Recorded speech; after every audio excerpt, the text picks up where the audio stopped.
John 11, verses 5 and 6. Two sentences placed back to back that have confused people for 2,000 years. Now Jesus loved Martha and her sister and Lazarus. That's verse 5. And now verse 6. So when he heard that Lazarus was ill, he stayed 2 days longer in the place where he was. Read those two sentences again and notice the word that connects them. Not but, not however, not despite this. So Jesus loved them. So he stayed away. Because he loved them, he waited. The delay was not a contradiction of the love.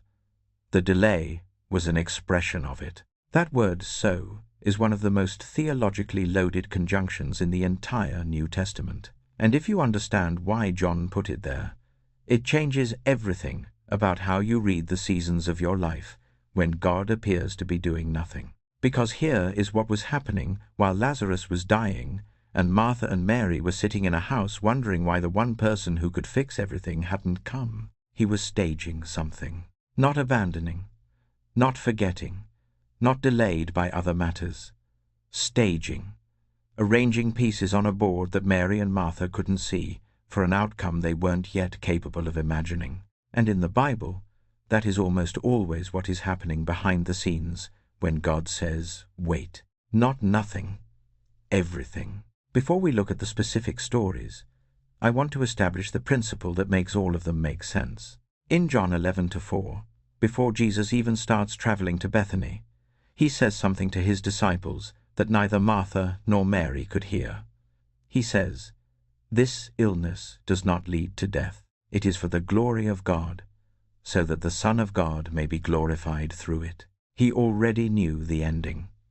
Before the story reached its crisis point, before the funeral, before the 4 days in the tomb, before Martha came out to meet him with eyes red from crying, he already knew exactly what was going to happen and why.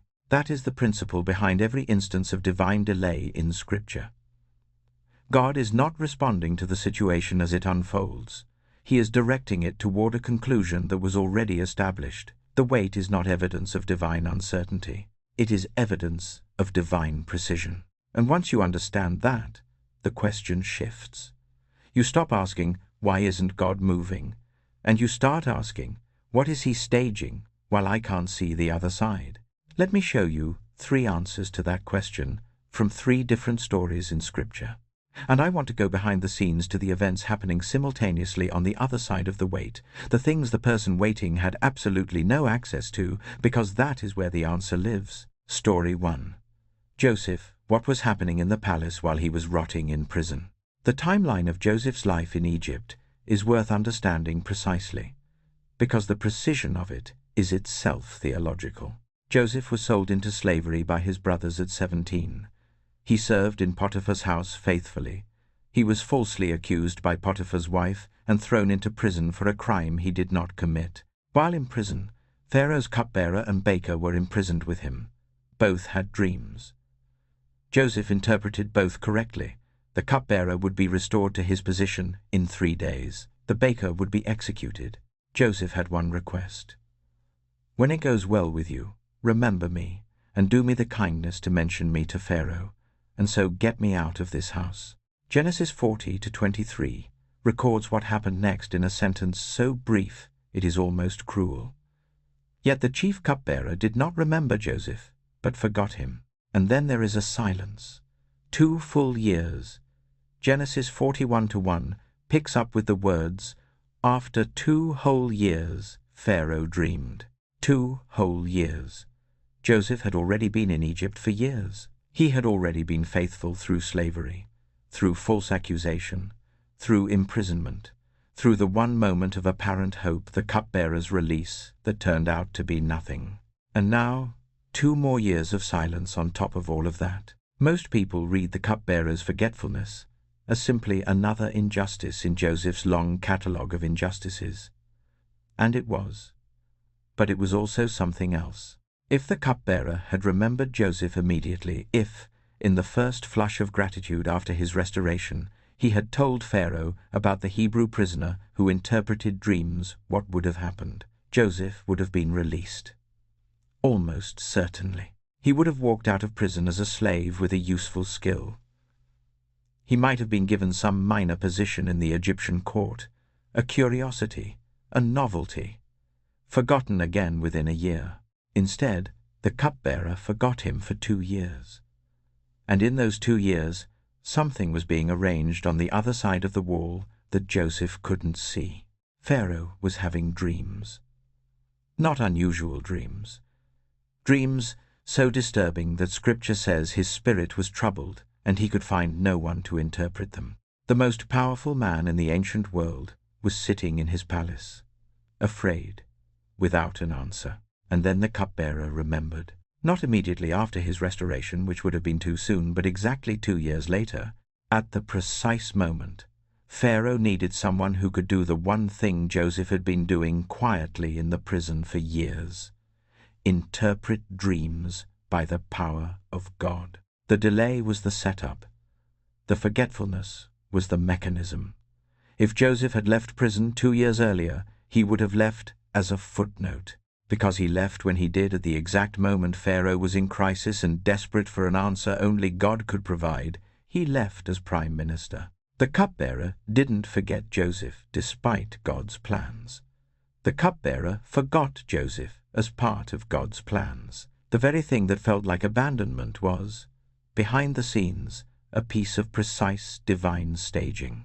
Now sit with that for a moment before we move on, because it raises a question that is worth asking honestly. Is there someone in your story who forgot you?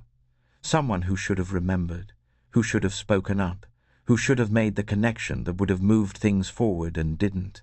And have you been sitting in the silence of that forgetfulness, interpreting it as evidence that no one cares, that nothing is being arranged, that the door has closed? The cupbearer's forgetfulness was not evidence that God had forgotten Joseph. It was the hinge on which the whole story turned. What looks like a closed door may be protecting you from walking out into the wrong season, when the right season is still being prepared on the other side of the wall. Story 2. Israel, what was happening when 400 years felt like silence? The wait in Joseph's story was 2 years. The wait in the next story is 400. By the time Exodus chapter 2 opens, Israel has been in Egypt for centuries. What started as a refuge Joseph's family welcomed in, given the best of the land, had become a nightmare. A new Pharaoh arose who did not know Joseph. The people were enslaved. Their children were being killed. And for 400 years, Scripture records no prophet, no voice, no visible divine intervention. 400 years. And then come 4 of the most important verses in the entire Old Testament. Exodus 2, verses 23 through 25. During those many days the king of Egypt died, and the people of Israel groaned because of their slavery and cried out for help. Their cry for rescue from slavery came up to God, and God heard their groaning, and God remembered his covenant with Abraham, with Isaac, and with Jacob. God saw the people of Israel, and God knew. 4 verbs in 2 verses. God heard, God remembered, God saw, God knew. These verbs are not describing 4 separate moments. They are describing one reality, expressed in 4 ways, for the benefit of people who had been waiting so long that they had begun to wonder whether any of them were true. The text is making a claim about the 400 years of apparent silence, not that God was absent during them. That he was present through all of them, hearing, remembering, seeing, knowing, and that the cry of chapter 2 was not what got his attention. He had been attending since the beginning. What changed in chapter 2 was not God's awareness, but the fullness of time. Genesis 15:16 gives us the behind-the-scenes reason that is so easy to miss. When God first made the covenant with Abraham, centuries before the slavery, centuries before Moses, he told Abraham why the fulfillment would be delayed. The iniquity of the Amorites is not yet complete. The delay of Israel's deliverance was not just about Israel. Something was happening in another nation simultaneously. A different story on the other side of the wall, invisible to every generation of Israelites who suffered and died in slavery, that also had to reach its conclusion before the moment of rescue could arrive. God was not watching Israel suffer while doing nothing. He was managing a timeline that involved Israel and the Amorites, and Moses being formed in Midian, and the political conditions in Egypt, and the 40-year preparation of the man who would lead the Exodus. He was building a road that would carry 2 million people to freedom, and roads take time to build before anyone can walk on them. The 400 years were not 400 years of divine inactivity.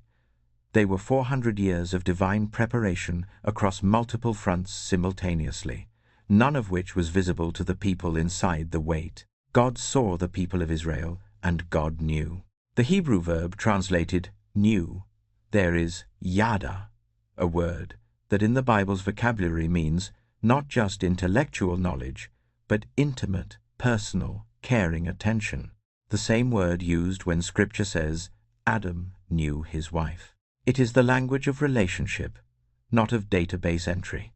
God did not just have information about Israel's suffering. He knew it the way you know the pain of someone you love, and he was moving. Even when it didn't look like it. Especially when it didn't look like it. The diagnostic question this story raises is uncomfortable but necessary. Is there a weight in your life that has gone on long enough that you have stopped believing anything is being arranged? A prayer you submitted so long ago that the faith it took to pray it has worn thin. A promise you received that has aged past the point where you can hold it without embarrassment. The God of Exodus 2 was not late to Israel's cry. He had been present for every year of the 400, and the deliverance that came the Red Sea, the wilderness provision, the covenant at Sinai, could not have been delivered to a people who were comfortable. It required exactly the people that 400 years of suffering had formed them to be. He was building the vessel while the people cried. He had not forgotten. Story 3. Lazarus, the word that changes everything. Back to John 11. Because the word so deserves more than we gave it in the opening. Jesus loved Martha and Mary and Lazarus. We are told this explicitly. And then we are told that when he heard Lazarus was sick, he stayed 2 days longer where he was, not despite the love, because of it. When Mary and Martha sent the message to Jesus, they said, "Lord, he whom you love is sick." They did not say, "Come now," though that was obviously implied. They sent the fact and trusted him to respond. They had seen him heal strangers. Surely he would not let a beloved friend die. He stayed 2 days. In that time, Lazarus died. The sisters did not know where Jesus was or why he had not come. They buried their brother. They sat in the house in the kind of grief that settles into the furniture and the silence. And at some point, the rational conclusion would have formed in both of them. He's not coming. It's too late. Even if he came now, there's nothing left to do.